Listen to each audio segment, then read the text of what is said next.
Welcome to Dark Minds, Shattered Lives, where we expose predators, dive into the minds of evildoers, and help you and your loved ones avoid them.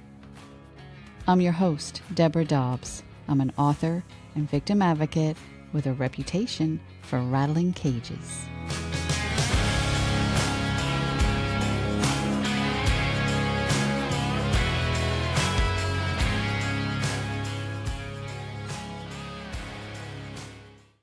So I was editing an episode with Joe Scaramucci, just kind of going through the usual process, going a little slower than normal. But then last night, something caught my attention and I knew I had to kick things up a notch.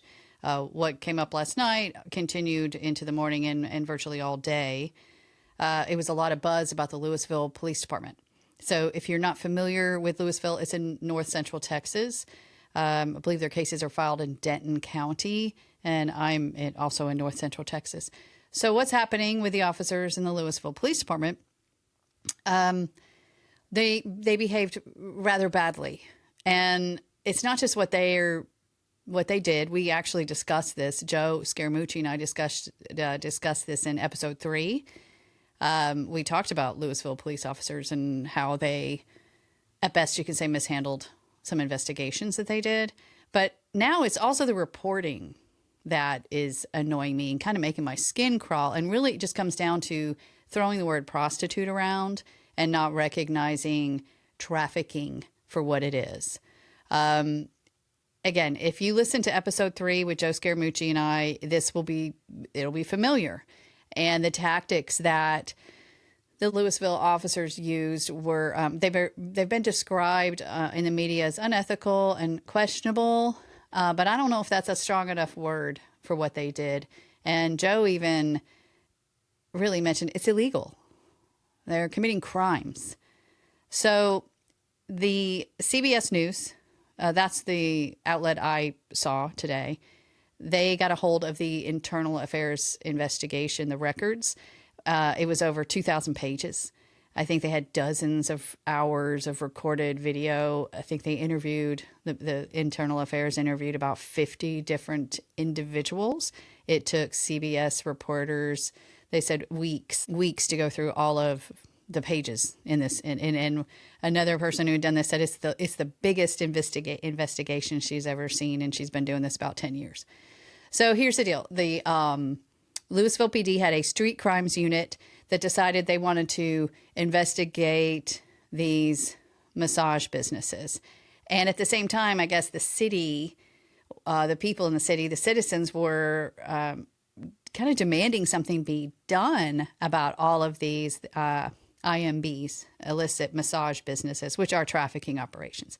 So that it's kind of an interesting parallel universe going on there, really, because they had very different intentions. So this street crimes unit apparently didn't have enough people to help. So it looks like they started pulling officers from other units in, and it included a rookie, this rookie who'd never done any undercover work.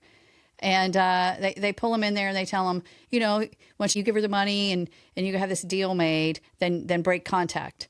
He didn't break contact after the deal was made for almost 5 minutes, getting his happy ending. I'm not going to go into details about what he was doing to get his happy ending, but he let it go on. And a lot of these guys are saying, well, I don't know how to investigate these things. I didn't know. We didn't have any training. No one told us what to do, which is kind of, it would be funny if this wasn't so disgusting, because they actually did have training. Joe trained him. Joe Scaramucci provided the training. So this so-called investigation, 2 years, this went on. It started in October 2022. Joe trained them in August 2021. So I guess everybody just forgot or quit. I don't know what happened, but if you've listened to the past episode and what you're going to see next, is how easy it is to actually vet these massage businesses. Like for you and me, it's really easy to do. A simple Google search will give you most of the information that you need. And if you're law enforcement, a tiny little bit of legwork can be done to gather more intel, but you never need to get on the table and get naked. The other thing that's interesting about this case is that some of the guys just thought it was hilarious. And apparently they were talking about it pretty openly, swapping stories and joking around about it in front of people in the records department. This became common knowledge for 2 years, I guess. And there were a few that said they weren't okay with, as Joe would say, doing the dirty. But they never stopped it. They just kind of looked the other way. And here's the other thing that the media did that was just annoying. They bring on, of course, they got to get an expert on, right? So they bring on this expert. He's long retired. And he used to do vice operations, and that's fine and all. But they asked the guy, is it really ever necessary to touch any of these women? And he said, yeah, sometimes it is, which tells me he knows nothing about investigating IMBs. I am no cop, okay? I'm a victim advocate and a writer and a nonprofit leader, but I seem to know more about investigating IMBs than these guys, just with a few conversations with Joe Scaramucci, who trained them. So anyway, this guy, this expert is saying, yeah, sometimes you got to touch them. Sometimes, you got to do that. And maybe that worked back in the day when they're busting prostitutes on street corners and that's how you did it. But that's not how you handle trafficking investigations today. Not at all. So, unless you've been living under a rock, you guys should know better. It shows what Lewisville did wrong from the get-go. They were treating illicit massage businesses just like regular massage parlors that had some prostitutes hanging around. But come on. It's like I said, have you learned nothing over the years? Have you forgotten everything that you were taught in 2021? In today's episode, we're going to show you how to vet these businesses, how easy it is. 2 of them are really close to home for me. They're next to a favorite restaurant and down the street from where I grew up, my childhood home. So these are a little personal. We're going to show you how easy it is to do this, how fast it is, and it's going to be eye-opening. And heads up, this episode talks about things that are just dehumanizing and violence, sexual violence that occurs inside these operations. So yeah, guys, that you're cutting up and you're laughing and you think it's hilarious. It's really disgusting and it's violent and it's horrific what goes on in some of these places. So anyway, this episode is for mature audiences. Listener discretion is strongly advised.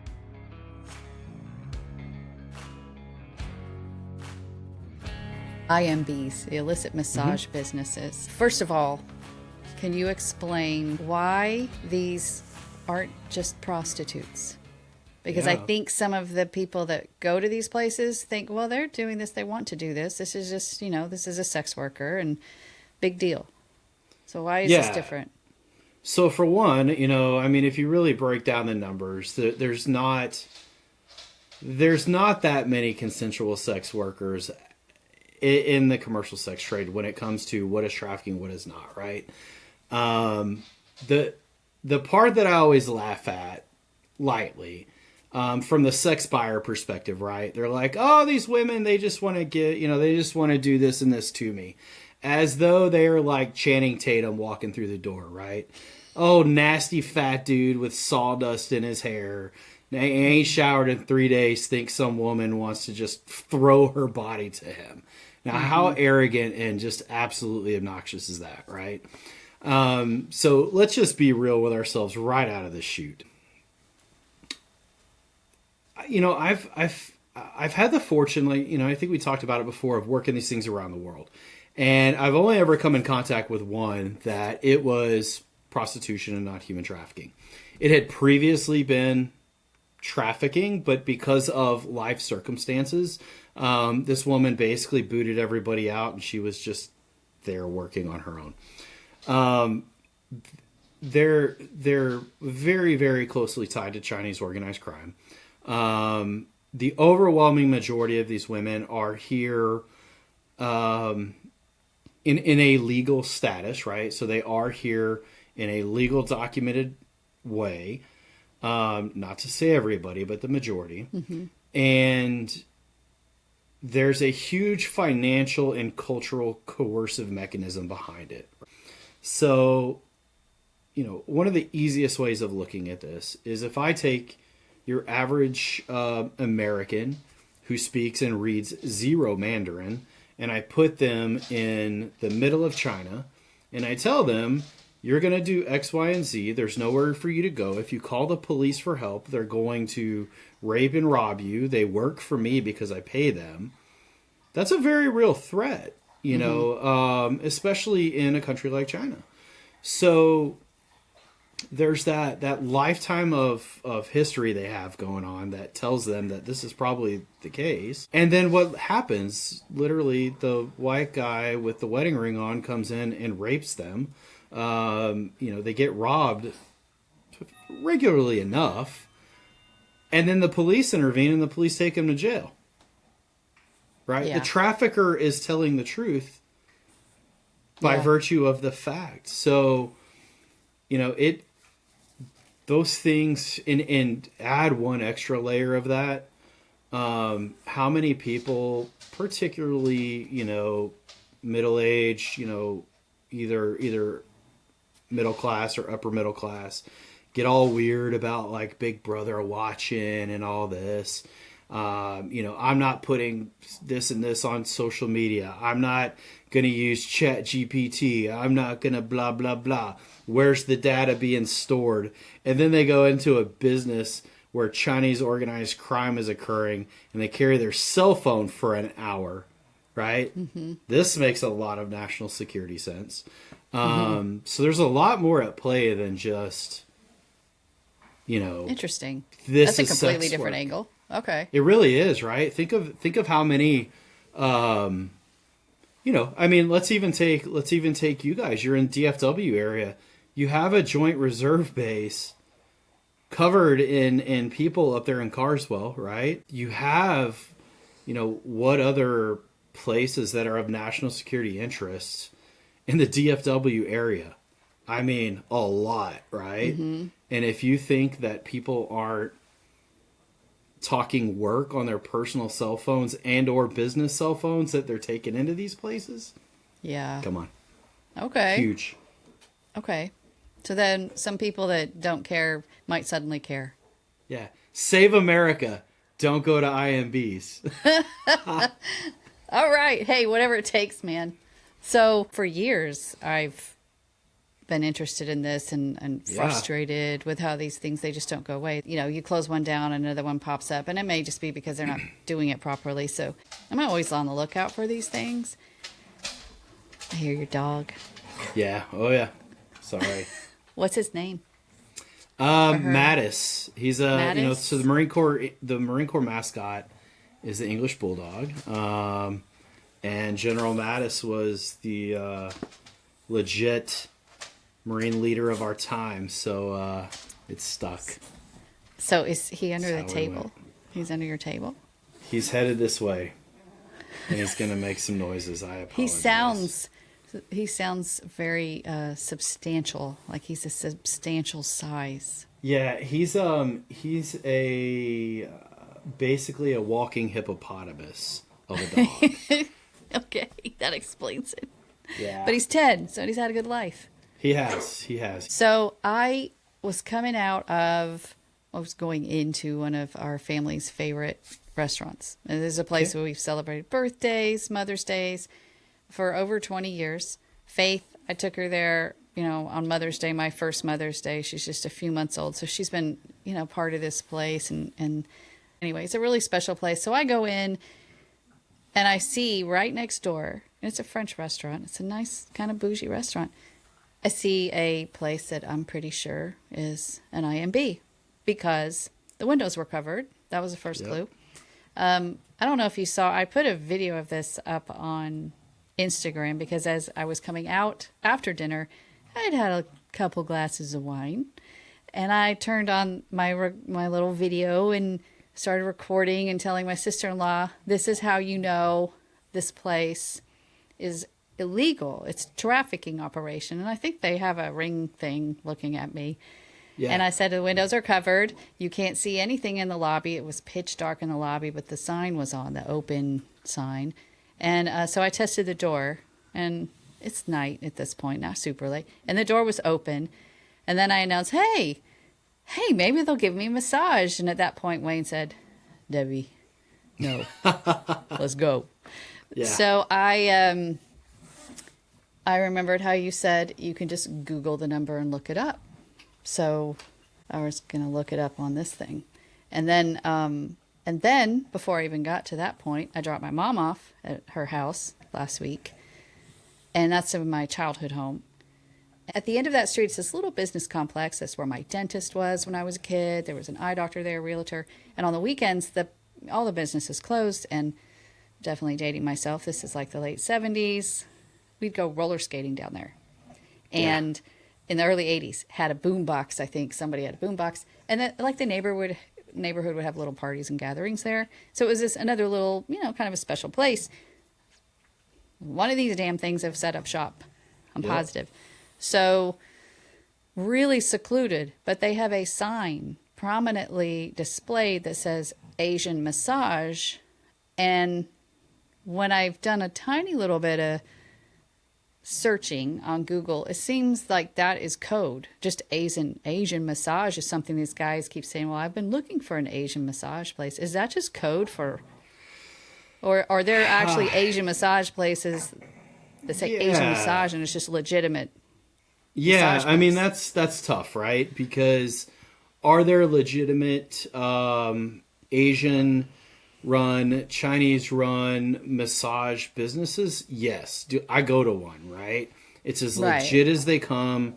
All the workers are Chinese, but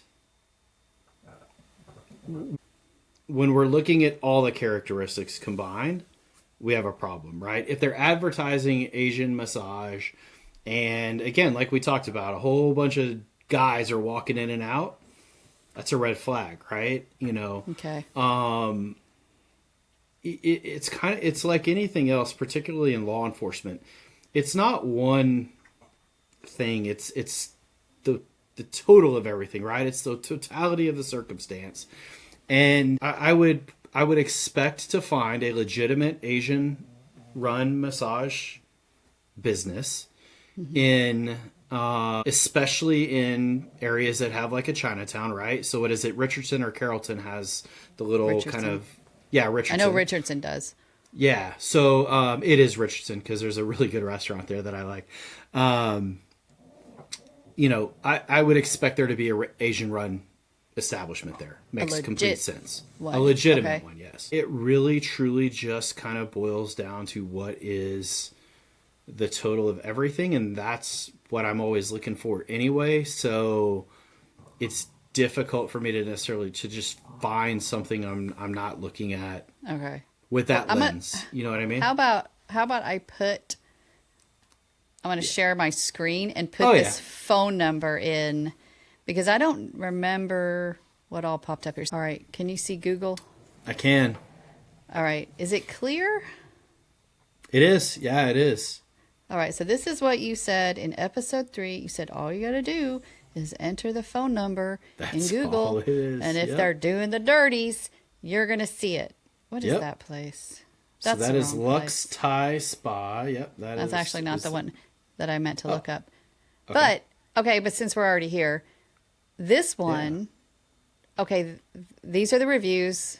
So it's got a legitimate website, which is a good start, right? And Yelp reviews, those can go either way. Usually, what you'll find on Yelp reviews is if they're doing things they shouldn't, usually it's women that give the low reviews and men that give the high reviews, right? So you'll find there was one, I can't remember where we were, and it was like, I don't know why my boyfriend goes to this place so often. It's not that good. And I'm like, and it's an image of her and him on the like icon. So you'll find those from time to time. Wow. There's only one Yelp review, 5 stars, but it's just one. Yeah, so. I wouldn't. It's too much. So they have a Facebook page. Yep. So there's thehot.com. We start getting a little weird on that. Okay. But yeah, Can we click on it or? Sure. Yeah. Why not? I mean, you never know what's going to pop up, right? I know it was a little unsettling. Some of these things I've looked up. Doesn't look like much. Okay. Yeah. That may be a legit place. No reviews. No comments. Okay. It doesn't have reviews in the places I would think it would if there were issues. I'll put it that way. Okay. It doesn't look like that may be one of your Asian.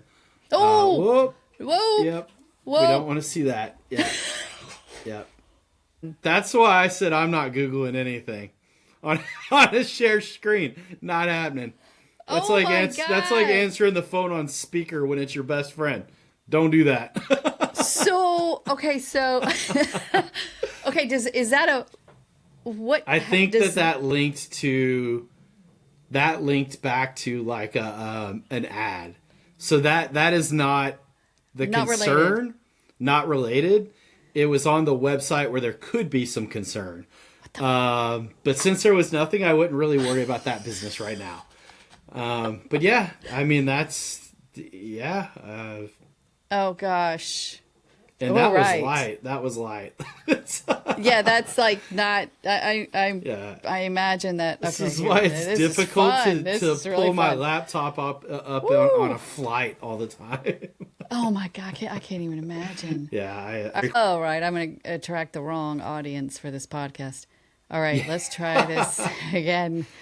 Thank God for editing. Listener demographics just became 25 to 50-year-old white men. Oh. All right, so that place, despite whatever it was I clicked on, and that wasn't the Thai massage website or anything, that was just gross. For me, gross. Now I'm going to go to the one that is by the restaurant, the family restaurant that we love. Okay, let's see here. I think it's called Time for Me. Here's Time for Me massage. Okay. So there's the Yelp. What is Rub Maps? Is that? Yeah, that's a website where that's where guys review what occurred within the establishment. So that is the website for all the dirties. So the fact that pops up, is that like a little red flag? It can be, but it's not necessarily. So that website you have to pay for. You have to have an account. You set it up the whole 9 yards. It's based on what the user's input, right? So I can go put an establishment on there, but if it's not doing anything illegitimate, it doesn't matter. Nobody will comment. Nobody will like it. So the fact that it's on there is not really a problem. Okay. I am on the website, though, and the fact that it has 63 reviews, with the most recent being 8 days ago, and there being a $165 tip that was paid, that would be a problem. Okay. So you're looking at some stuff Yeah, I'm here. on that one. I'm already looking at it. Okay, so if I, just because we're demonstrating this, oh my gosh, I don't know what's going to come up here. I'm going to click on, because I'm not going to pay for anything. I'm not going to enroll for anything. I don't know what BedPage So BedPage is going to pull up it's a website that's to post sex ads. That website's going to be inundated with nude images if you click it. Oh, don't want to click that. That is one of the ones that back years ago when Backpage got shut down, BedPage was one of the ones that popped up immediately after. Okay. All right, I'm going to click on Time for Me massage. Yeah, it's going to pull up their the hot website. Yep. So I'm sorry, yeah, hot.com. I keep naming the place, the hot.com. So there's your windows covered. Yep. The bottom half looks like it's open, but the day I was there, I couldn't see anything. I couldn't see that anything. might be reflective.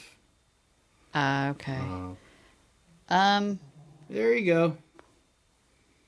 Yeah, so what he's saying on there in translation is the massage was obviously okay. It was a 6 of 10. When he flipped over onto his back, she offered a he got oral sex from her. Oh my gosh. So he paid $200 for oral sex with her, and then he goes on to obviously discuss her body. It's like she's not human. She's just a product. Yeah, it really that's the sad part about it is 100% product. It's like leaving a review for something you buy on Amazon. Oh, gross.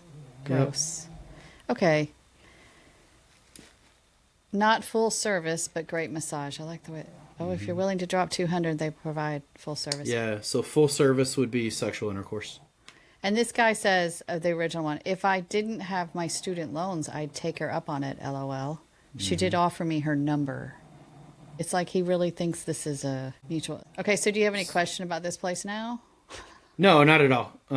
Yeah, no, that's very apparent what's going on there. Okay, so that's next to my favorite restaurant where I was taking my little girl. I mean, okay, I'm going to do the one next to, because this one is newer. Okay. Next to where I grew up. That's kind of the unfortunate thing about these, right? And that's what's the most interesting about them is with all other forms of trafficking, that are prostitution based, you could pretty much guarantee they're going to be at a hotel, they're going to be whatever. These are happening. I mean, there was one in Waco that was in the same parking lot as a Baskin Robbins ice cream shop, right? There were wives used to call Baskin Robbins and ask if there was a certain vehicle in the parking lot to get yeah, that, I mean, you can't make it up. Have you, I know there's well documented research that links porn to erectile dysfunction. Oh, have you heard? Are you aware of that? I'm assuming. Yeah, for sure. Do you know of any research done to correlate between frequenting these places and erectile dysfunction? I don't know about the correlation between ED and purchasing sex. I do know that we do have guys from time to time that will say that they can't do that. They can't get an erection, so that's why they could have never actually been paying for sex, right? They're like, well, it could have never even happened because, and you're like, dude, come on, like, let's be real. Like here. an affirmative defense? Exactly, right? That's the defense is, well, I couldn't have actually done it, so therefore. I mean, the day somebody drops trouser and they don't have a penis, I'll be like, fine, I kind of believe that you weren't going to intend on that.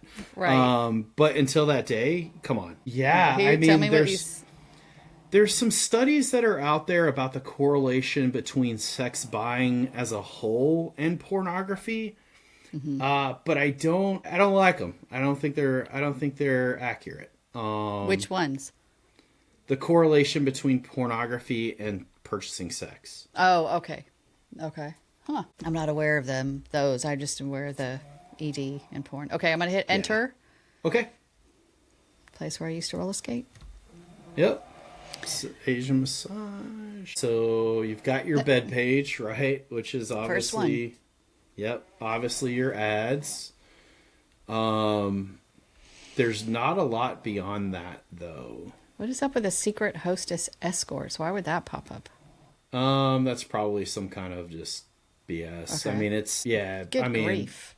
Yeah, this is talking about everything, all forms, all sorts of different sex stuff other than New Girl. That. So if I click on this is going to be their ad. Yeah, so if you were to click on that one, I'm pulling it right now. Yeah, you'd find a bunch of naked Asian females. Yep. So that's their ad. Mm-hmm. It's that easy. So there's no question about what this place really is. No, I would say that's no. their advertisement. Yep. Oh my God. Okay. I sound like such a prude. And Yeah. you know, I've been doing victims work for 28 years, and you know, but mostly domestic violence and yeah, Yeah. some sex crimes like sexual assaults, and but Yeah. there's Is a it whole world of it. it's in Richardson?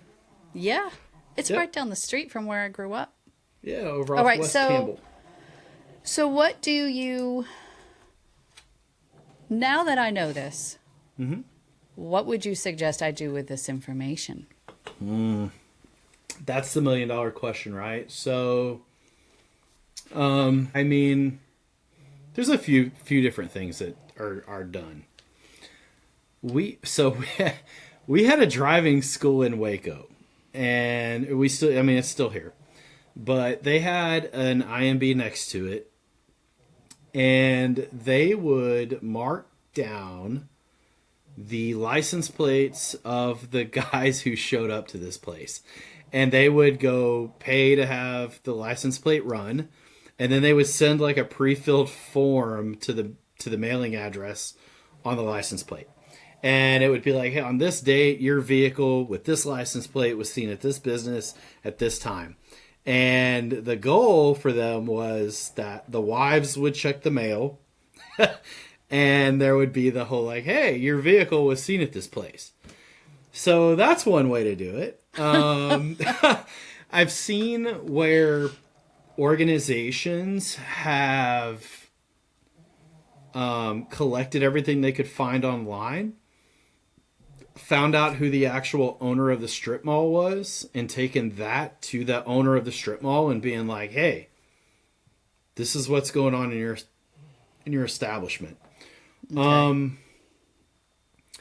There's a few issues with that one I see.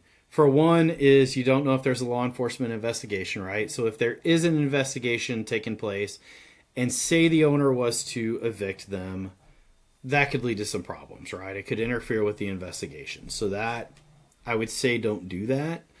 There are methods that law enforcement uses to do that, and they do it through civil statute, where essentially they'll basically tell the landlord, evict these people or we're coming after you. Like, evict them or we will seize the building or we'll do this or that. I don't like it on its own. That was something that was kind of created by the state of Missouri a few years back. They got real hot and heavy into it. The problem is it had no teeth, right? And they kind of prided themselves, if we're being honest, on, well, we shut down 100 illicit massage businesses. And it's like, well, no, they packed up or they got evicted. And then they went 2 blocks down the road and they rented from somebody else. You didn't close anything. You didn't stop anything. You inconvenienced them. For what? Like a day, right? Yeah. So I don't really think it's an effective method at all. So I would always go back to the very long way of answering that question. Take it all to law enforcement. You know. Okay. So just ask them if they're investigating, and You'll probably get told. Seen here. You'll probably get told they can't tell you, but you know. Yeah. I would definitely do that. You know, there's always the route of city council. You know, people are elected to positions. Okay. Yeah, one in Richardson, they're easy to access. The one in Dallas PD is massive. But that's where I first learned about trafficking, was at a workshop put on by a couple detectives. Yeah, Dallas PD. Yeah, Dallas PD actually has my favorite vice unit in the country. They're awesome. They really are awesome. Okay. And their methods for targeting trafficking, I'm not going to say where they might have undergone training initially, but they're very effective at shutting down the IMBs. They take a financial approach to it. They take an organized crime approach to it. And they actually do a very, very good job of it. And do they work with the NGOs for the victims? Yeah. Oh, yeah, they do. Okay. Yeah. Okay. Yeah, it's a phenomenal, it really is a phenomenal vice unit with that agency there. Do you see a different kind of a profile of the people that frequent these places compared to somebody that engages in different kind of trafficking? Are the predators different? So your sex buyers, if you do a hotel based operation, right, it's going to look like a color chart. It's going to be white, black, Hispanic, Asian, Middle Eastern. Everybody's going to come. When it's illicit massage business, it's generally you're like 25 to like 55-year-old white guy with a wedding ring. The overwhelming majority are going to be white men. Like 95% will be white men. Educated. We had a deal here in Waco several years ago where the business owner had actually installed hidden cameras, like hidden, like in alarm clock kind of hidden. So we had several months of like internal video to this, and several went to jail. I mean, you can definitely search it, but business owners, people that were millionaires, you name it. There was not a safe place to eat barbecue in Waco, Texas for me for like 2 years, because every barbecue joint owner went to jail. Wow. Yeah, people in medical fields, law enforcement, business owners, bankers, real estate, you name it. But the overwhelming majority are middle-aged white guys. So do you think they think this is safer? And do you think they understand that they're committing a felony? So the first part, yeah, I think they think it's safer, right? If you knock on a hotel door and I sling the door open, there's like, we know what's going on, right? Jigs up. You're going to jail. If you're a buyer and you walk into an illicit massage business, the chance that the cops have a half-naked Asian female working undercover is pretty slim to none, right? So if you walk in a massage business and I'm standing there, all you got to do is say, "Hey, no, I was looking for a female therapist," or whatever. "Oh, my back was hurting, but it mysteriously just got better." You walk out the door, no harm, no foul. What can I prove? Right. I mean, it's hidden in plain sight, right? So you are not going to budget hotels. You are going somewhere where you're not walking in, getting sex that you're paying for and leaving, but now you're like actually getting, I mean, I like massages, right? Like I go get them regularly. So you're getting the added benefit of the massage and the same act for the same amount of money. Mm-hmm. I mean, I think it's viewed as a safer, more white collar form. And then the second part of your question as to whether or not they even realize they're committing a felony, no, I don't think so. I think that they know that what they're doing is against the law. I remember when some district attorneys came out when sex buying became a felony, and they were like, "Oh, we have to warn everybody first." No, you don't. They all know it's illegal to pay for sex. They all absolutely know it's a crime. Now, whether it's a misdemeanor or a felony, roll those dice, buddy. That's on you, right? Yeah. So yeah, I don't think they realize they're committing a felony, but I have no doubt they know that what they're doing is illegal. Okay. One of those reviews, though, that long one, I noticed how dehumanizing he was towards her, and also he got kind of physical with her. There was a part where he pushed on her head, and I just wonder how much of that happens. A lot. So it's interesting you bring that up. The case I was telling you where we had the cameras that we recovered from inside, there were a lot of forcible rapes, like guys chasing women and like flipping them over beds and pinning them down and raping them. It was crazy. I've seen a lot, right? Like I did trafficking for a decade. Before that, I did dead people cases for the longest time, child sexual abuse. So I've kind of figured nothing would surprise me, but that was actually really shocking to me. And it's a fairly helpless feeling when you're watching somebody that is actually getting raped and you can't do anything about it, right? You're like watching a show that you can't intervene, or like a dream that you can't wake up and stop. Like it's pretty it's a pretty shitty feeling. And yeah, the amount of that actually goes on. And what was more interesting is I found that the more violent the guy was, the more the women smiled. And the only thing in ever talking to victims of trafficking and survivors, you know, particularly ones that are friends that I've been able to have open conversation with, is if I smile and pretend to be happy, he will get off faster. It will make this end. Oh. And you were watching it. Like, I remember, and it became kind of a debate with, at the time, the district attorney's office, because they would be like, look, she's smiling. And it's like, are you kidding me? Like, you're watching her be, like, she's pinned down. I don't care if she's laughing. Like, what the hell?